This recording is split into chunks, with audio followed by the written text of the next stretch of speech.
छठा बाब।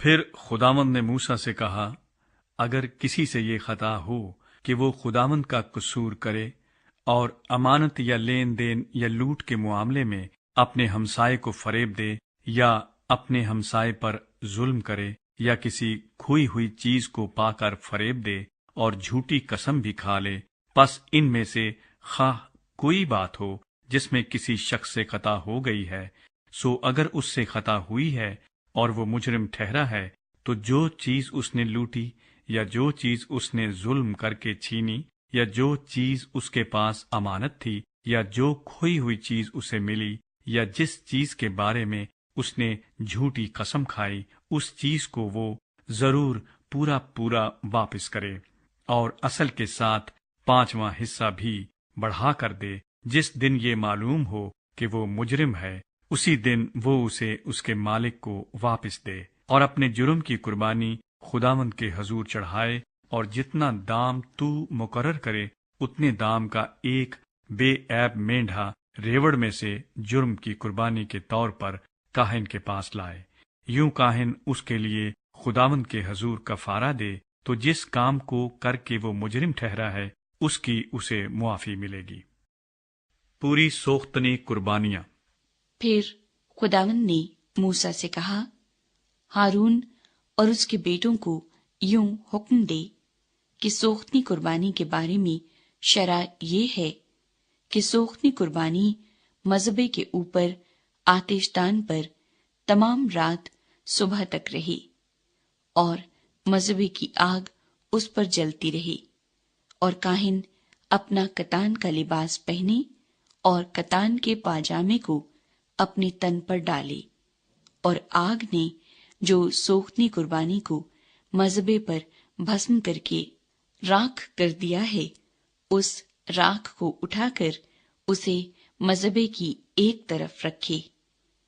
फिर वो अपने लिबास को उतार कर दूसरे कपड़े पहने और उस राख को उठाकर लश्करगाह के बाहर किसी साफ जगह में ले जाए और मज़बे पर आग जलती रहे और कभी बुझने न पाए। और काहिन हर सुबह को उस पर लकड़ियां जलाकर सोख्तनी कुर्बानी को उसके ऊपर चुन दे और सलामती के ज़बियों की चर्बी को उसके ऊपर जलाया करे। मज़बे पर आग हमेशा जलती रखी जाए, वो कभी बुझने न पाए। अनाज के नजराने।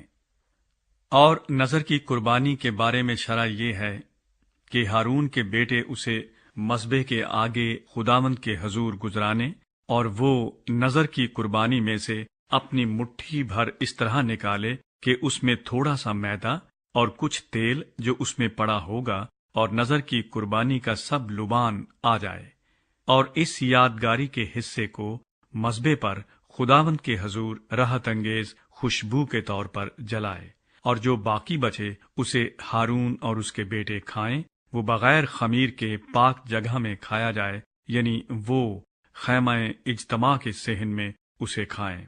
वो खमीर के साथ पकाया ना जाए। मैंने ये अपनी आतशीन कुर्बानियों में से उनका हिस्सा दिया है, और ये खता की कुर्बानी और जुर्म की कुर्बानी की तरह निहायत पाक है। हारून की औलाद के सब मर्द उसमें से खाएं। तुम्हारी पुश्त दर पुश्त खुदावंद की आतशीन कुर्बानियों में से ये उनका हक होगा। जो कोई उन्हें छुए वो पाक ठहरेगा। और खुदावंद ने मूसा से कहा कि जिस दिन हारून को मसह किया जाए, उस दिन वो और उसके बेटे खुदावंद के हजूर ये चढ़ावा चढ़ाएं कि ऐफा के 10वें हिस्से के बराबर मैदा आधा सुबह को और आधा शाम को हमेशा नजर की कुर्बानी के लिए लाएं। वो तवे पर तेल में पकाया जाए। जब वो तर हो जाए तो तू उसे ले आना। इस नजर की कुर्बानी को पकवान के टुकड़ों की सूरत में गुजरानना, ताकि वो खुदावंद के लिए राहत अंगेज खुशबू भी हो, और जो उसके बेटों में से उसकी जगह काहिन ममसू हो वो उसे गुजराने। ये दायमी कानून होगा कि वो खुदावंद के हजूर बिल्कुल जलाया जाए। काहिन की हर एक नजर की कुर्बानी बिल्कुल जलाई जाए, وہ کبھی کھائی نہ جائے۔ خطا کی قربانیاں۔ اور خداوند نے موسیٰ سے کہا، ہارون اور اس کے بیٹوں سے کہہ کہ خطا کی قربانی کے بارے میں شرع یہ ہے کہ جس جگہ سوختنی قربانی کا جانور ذبح کیا جاتا ہے وہیں خطا کی قربانی کا جانور بھی خداوند کے آگے ذبح کیا جائے، وہ نہایت پاک ہے۔ جو کاہن اسے خطا کے لیے گزرانے وہ اسے کھائے، وہ پاک جگہ میں یعنی خیمہ اجتماع کے صحن میں کھایا جائے۔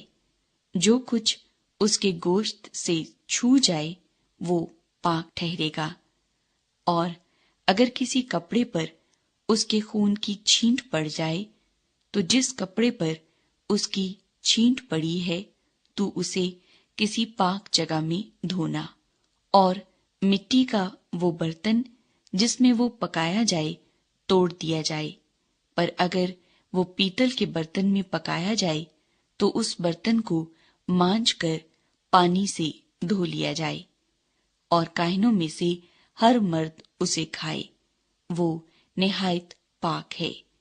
پر جس خطا کی قربانی کا کچھ خون خیمہ اجتماع کے اندر پاک مقام میں کفارے کے لیے پہنچایا گیا ہے، اس کا گوشت کبھی نہ کھایا جائے، بلکہ وہ آگ سے جلا دیا جائے۔